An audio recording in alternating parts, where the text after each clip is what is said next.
Setelah banyak penundaan dan lebih dari satu insiden kecelakaan, jet tempur generasi kelima Rusia Su-57 Velon akhirnya benar-benar menuju layanan garis depan militer Rusia. Unit pertama yang akan menerima pesawat tempur baru tersebut adalah Resimen Penerbangan Tempur ke-23 Angkatan Udara Rusia. Resimen ini berbasis di Dzhemyongi dekat Komsomolsk-on-Amur di timur jauh Rusia, tetapi sepertinya akan masih butuh waktu yang cukup lama sampai pesawat canggih ini benar-benar dapat melakukan misi tempur reguler pertamanya dengan operator baru mereka.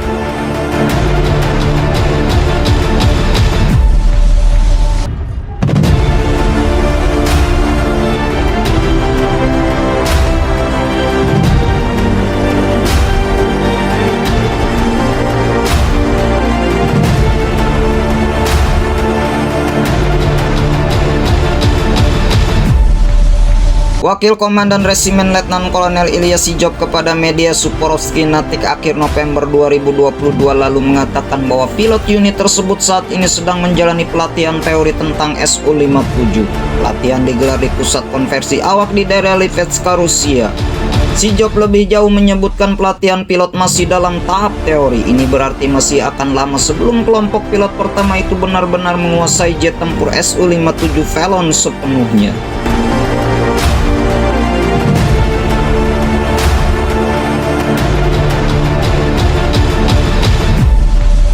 Setelah 10 prototipe pesawat tempur Su-57 yang sebelumnya dikenal sebagai T-50 diproduksi antara 2010 dan 2017, pada 22 Agustus 2018 Sukhoi mendapatkan kontrak untuk 2 pesawat tempur praproduksi, satu lagi pesawat diproduksi pada 2019 dan satu pada 2020.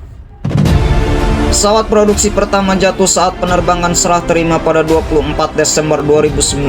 Satu tahun kemudian pada Desember 2020 pesawat kedua dengan nomor ekor 01 menjadi Su-57 pertama yang secara resmi diserahkan kepada militer Rusia. Pesanan besar untuk Su-57 datang pada 27 Juni 2019 ketika Kementerian Pertahanan Rusia memberikan kontrak untuk 76 pesawat tempur. Pesawat rencananya akan dikirim antara 2021 dan 2027 mendatang.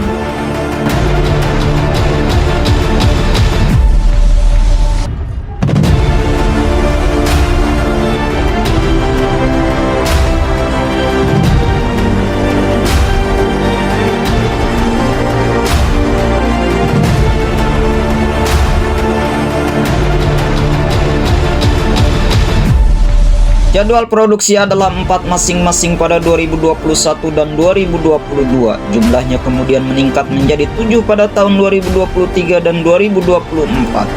Dan kemudian masing-masing 18 pesawat pada tahun 2025, 2026, dan 2027. Tetapi seperti sebagian besar program Su-57, implementasi rencana ini juga ditunda.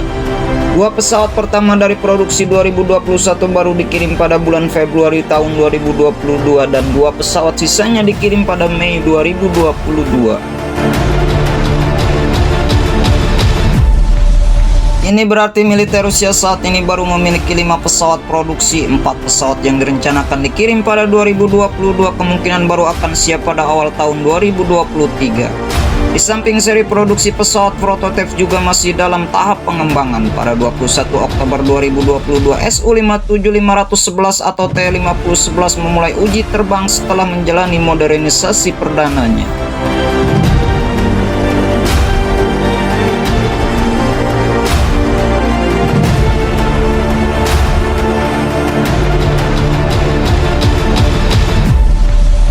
Menurut pengumuman resmi militer Rusia, modernisasi dilakukan dengan menempatkan seperangkat peralatan onboard dengan fungsionalitas yang diperluas dan kemungkinan menguji berbagai jenis senjata baru.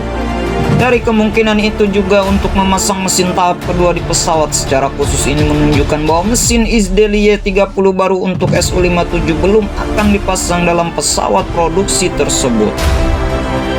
Media pemerintahan Rusia telah melaporkan beberapa kali tentang penggunaan Su-57 dalam perang dengan Ukraina. Pada bulan Oktober, Jenderal Sergei Surovikin, komandan yang bertanggung jawab atas invasi Rusia, mengatakan bahwa Su-57 memiliki berbagai macam senjata untuk menghancurkan target udara dan darat. Tetapi kemungkinan besar Su-57 tidak terbang di atas langit Ukraina. Tidak ada alasan bagi Rusia untuk mengambil resiko seperti itu. Jika Velon memang telah digunakan, pesawat kemungkinan akan menembakkan misil jarak jauhnya dari dalam Rusia. Cara yang juga digunakan sebagian besar pesawat dan bomber Rusia dalam kebanyakan pertempuran yang dilakukan militer Rusia.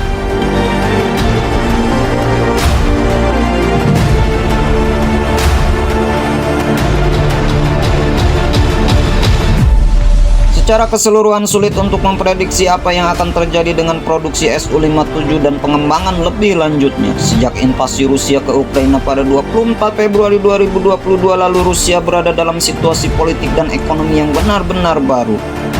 Namun penundaan lebih lanjut pasti akan mempengaruhi petarung ini. Sementara itu, peluang kesuksesan versi ekspor Su-57E juga belum jelas. Pesawat ini bahkan tidak berhasil ditawarkan sejak tahun 2018 lalu.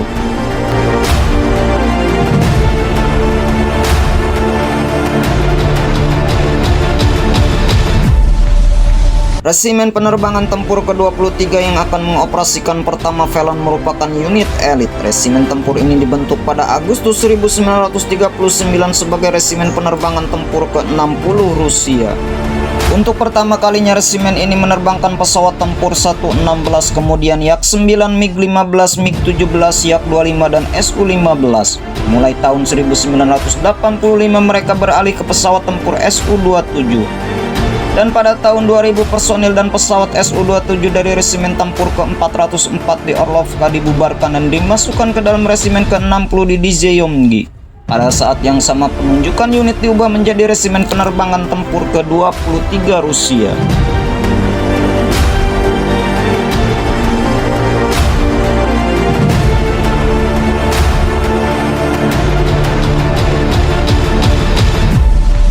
Saat ini resimen itu memiliki 2 skuadron pesawat tempur, 1 kursi Su-35S ditambah sejumlah kecil Su-30SM, 2 kursi untuk pelatihan. Di Rusia, 1 skuadron tempur biasanya terdiri dari 12 pesawat. Selain pangkalan utama di Dzhemyongi, resimen ke-23 juga mempertahankan 1 detasemen yang biasanya diisi oleh 3 pesawat tempur Su-35S di lapangan terbang Yanshi di Pulau Itru. Wilayah ini berada di kepulauan Kuril yang penting secara strategis dalam wilayah Rusia. Resimen ke-23 telah terlibat dalam kampanye melawan Ukraina bahkan sebulan sebelum invasi. Pada hari-hari terakhir Januari 2022, 12 Su-35S dan beberapa Su-30SM tiba di pangkalan udara Barnavichi di Belarusia.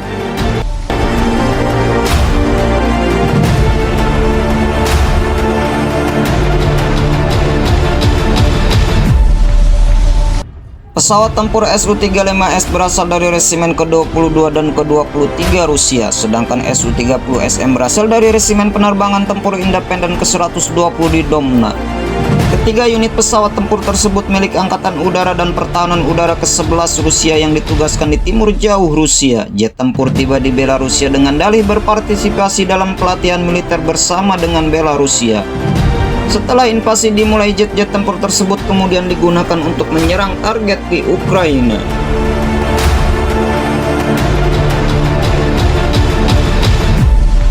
Dan kini resimen tersebut telah dipilih untuk menjadi yang pertama dalam mengoperasikan Su-57 Velon. Tetapi sekali lagi, dengan kelompok pilot pertama belum benar-benar mulai menerbangkan pesawat tempur generasi baru tersebut, tampaknya perlu waktu yang cukup lama bagi mereka untuk dapat mendeklarasikan operasional jet tempur siluman tersebut.